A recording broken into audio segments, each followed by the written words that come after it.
vamos a ir un poco a lo que he llamado ideas útiles. No sé, bueno, son conceptos, son cosas que hay que tener en cuenta siempre que hacemos el inventario, pero no es el método de inventario en sí.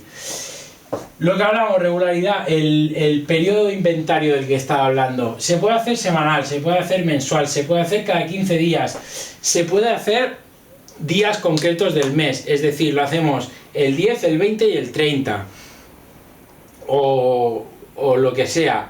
De hecho, si tienes problemas con tu costo de materia prima, puedes hacer lo que, bueno, yo lo llamaba spot checks, es decir, coger los artículos que te generan más problemas y contarlos cada 2 o 3 días, o incluso contarlos cada día. Eso depende. Pero el periodo de inventario es algo que, como he puesto aquí, regularidad. Tiene que ser regular. Si tú no puedes comparar datos de un periodo de 15 días a un periodo de 20 días. ¿Por qué? Porque en realidad la cantidad de días y el tipo de facturación que tienes en ellos afecta mucho. Es decir, si yo comparo 2 periodos de inventario y uno tiene un fin de semana y el otro tiene 2 fines de semana, por lo que sea, que al fin y al cabo, si yo comparo 7 días, hay un fin de semana, de lunes a domingo, pero si comparo de viernes a jueves, bueno, en realidad si comparo, digamos, 7 con 9 días, ahí ya he metido 2 días más que pueden ser fin de semana. ¿Qué pasa? Para el fin de semana se pide más comida, tengo más comida almacenada. Ahora lo hablaremos, pero tener comida almacenada cambia el impacto en tu costo de materia prima, depende cómo lo cuentes, con lo cual hay que tenerlo en cuenta eso. Consistencia, cualquier cosa que pueda añadir consistencia o hacer más sólido el sistema, de manera que siempre suceda de la misma manera, va a limitar los errores. Y esto es algo muy importante. Antes hemos mencionado cómo de fiables son estos datos.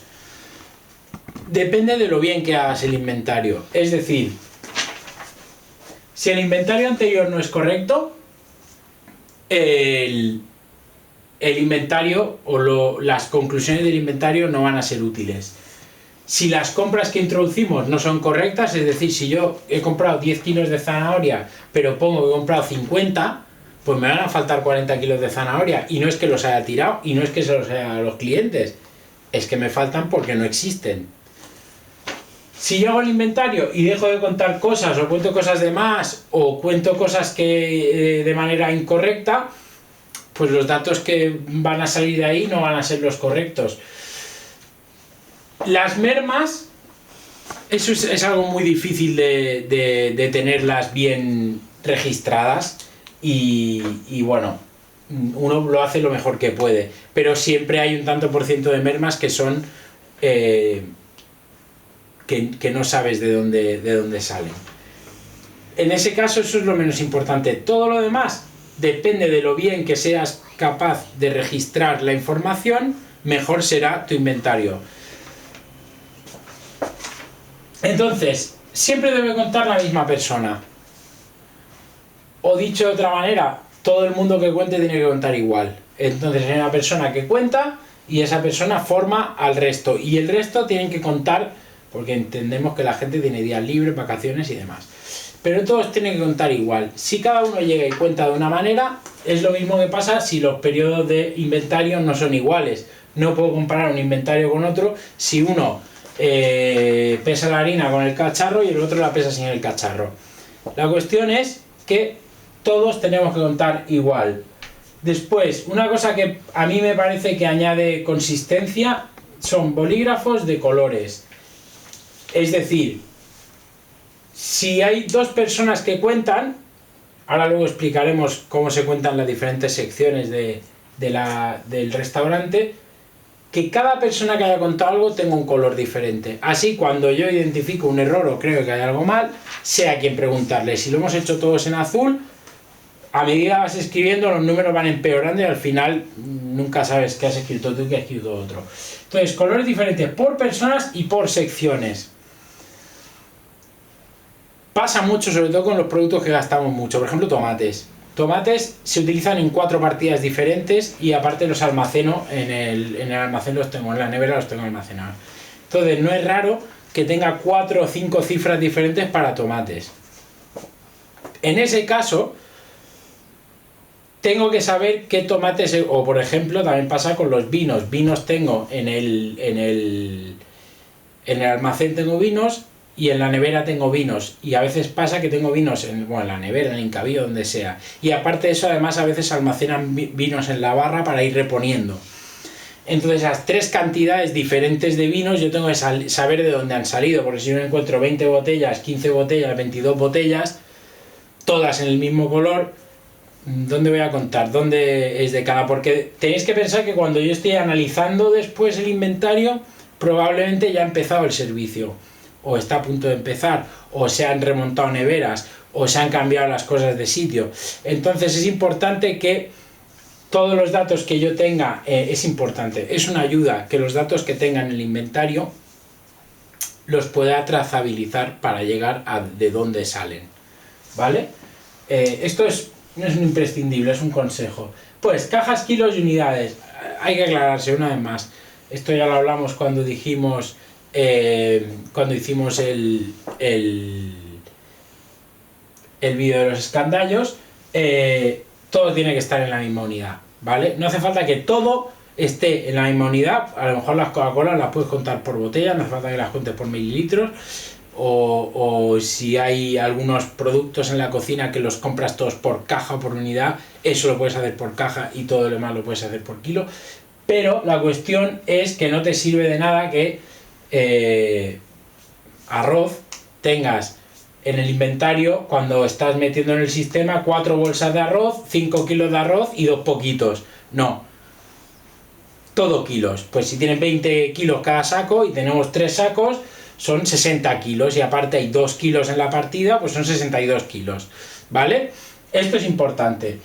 Hay algunos sistemas de los que compras que te dan varias opciones y tú puedes poner las cajas, no sé qué, y después te lo desglosa.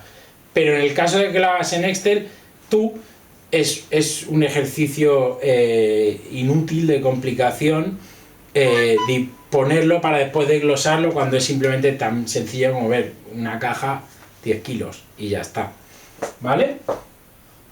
Entonces, teórico contra real. Y esto es más complicado de lo que parece, porque hay varios datos reales, o que llamamos reales, pero en realidad son teóricos, depende con cuánta información cuentes. Entonces, vamos a empezar por cuál es mi costo de materia prima teórico. El costo de materia prima teórico es el que dan mis escandallos. Es decir, yo he hecho la carta, tengo todos los escandallos, he hecho un cálculo y entonces yo tengo una media de costo de 24,5%. Es decir, que si facturo 1.000 euros, me he gastado 245 euros en comprar la comida. Eso es lo que significa tener 24,5% de costo de materia prima. Eso es teórico. Eso es lo que dicen mis recetas.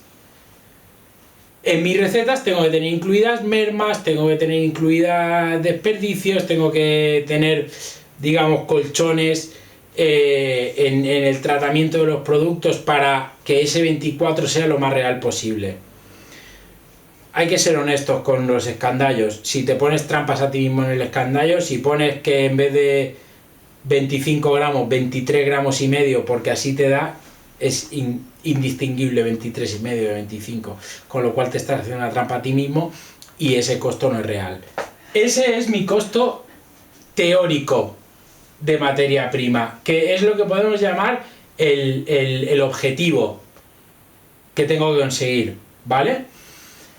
Entonces yo cuento mi inventario y al contar mi inventario, el dato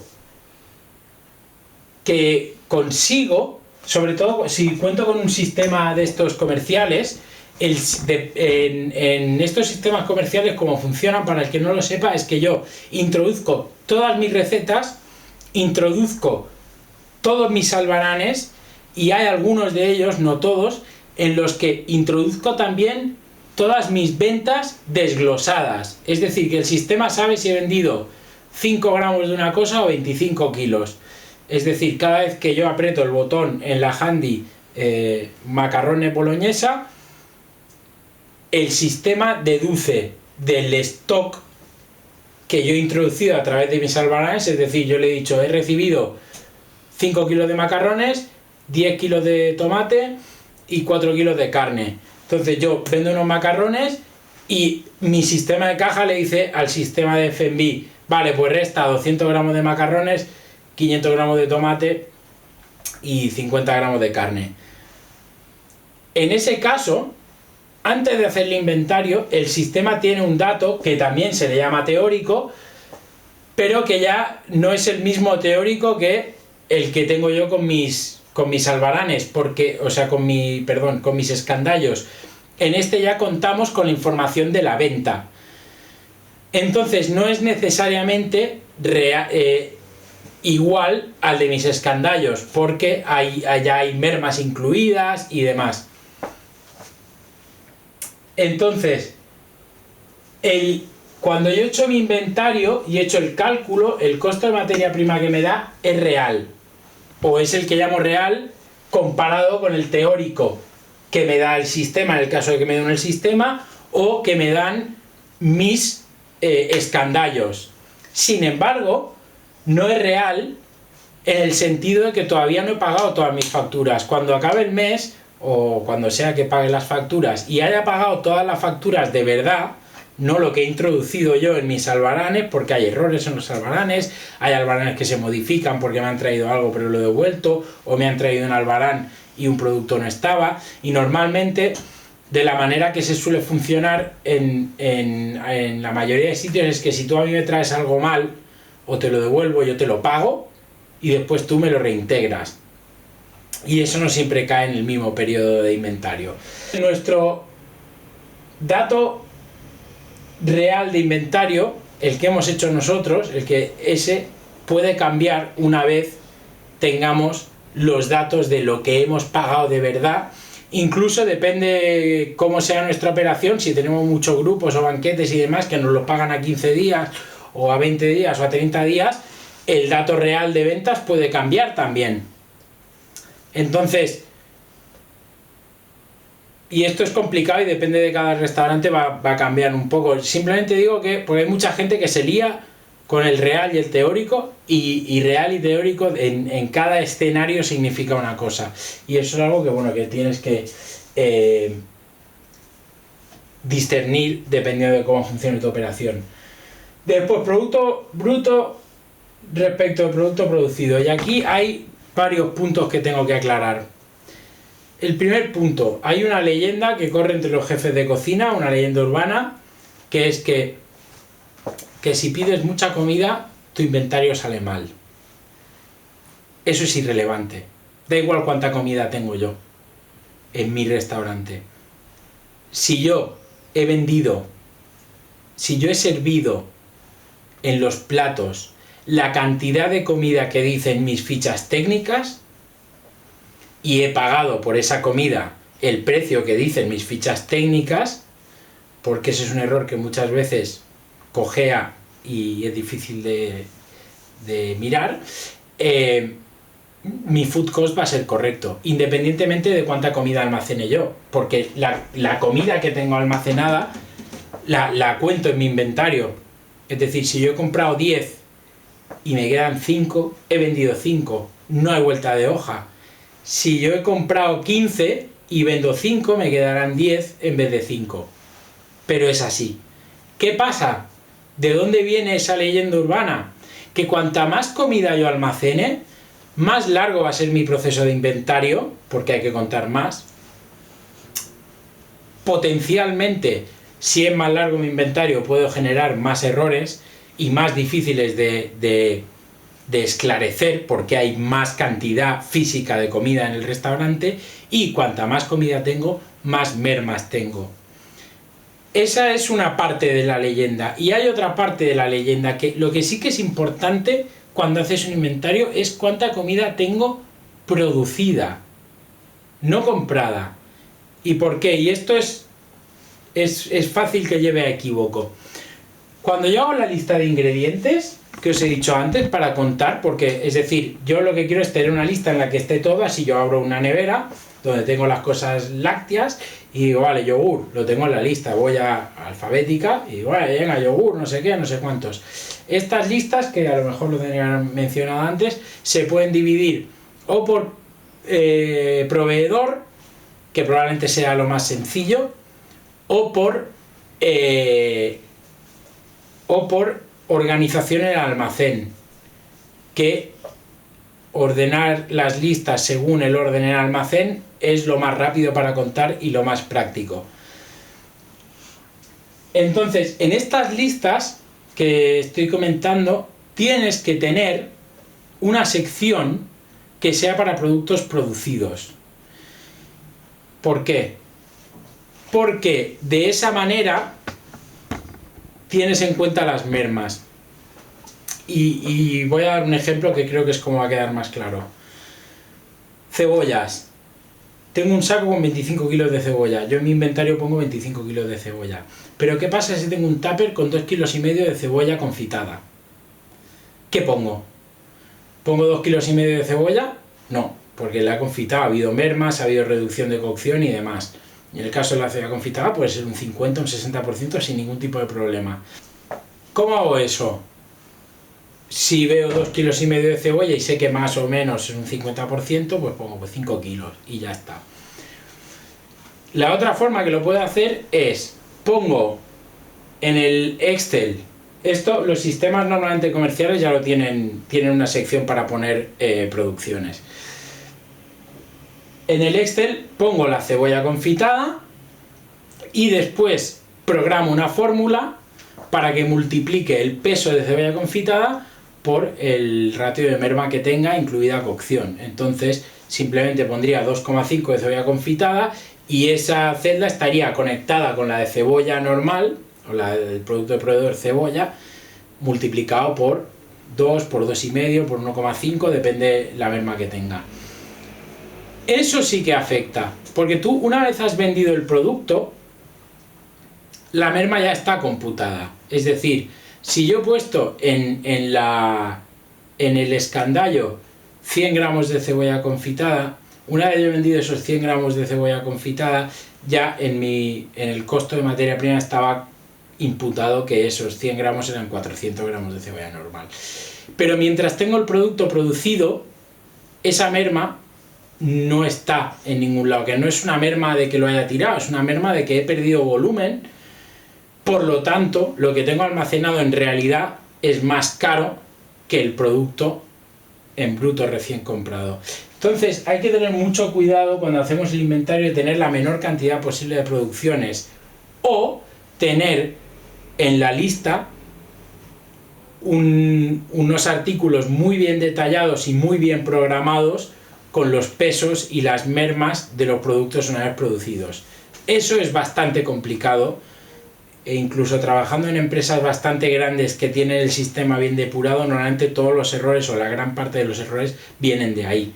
Entonces, cuanto menos tengas producido, y de hecho yo muchas veces lo que hago es, si tengo una producción hecha pero sé la cantidad, que esto también solíamos hacerlo en una cocina, que es que el día antes y el día del inventario, todo lo que se producía se ponía en la etiqueta el peso del producto en bruto. Es decir, cortamos una caja de calamar, pues ponemos 10 kilos de calamar bruto, porque después entre que se ha descongelado, se ha cortado, se ha escurrido, no sé qué, no sé cuántos, a lo mejor tengan 2,5 kilos, pero al llegar en el inventario a este producto, en vez de pesarlo, como ya sabes qué productos son, simplemente mirar en la etiqueta, mira, aquí pone que son 10 kilos de calamar y apuntar a 10 kilos de calamar. Es otro sistema. Como veis, os he dado un par o tres de sistemas pero la cuestión es que es una luz roja las producciones durante el proceso de inventario y hay que tenerlo en cuenta.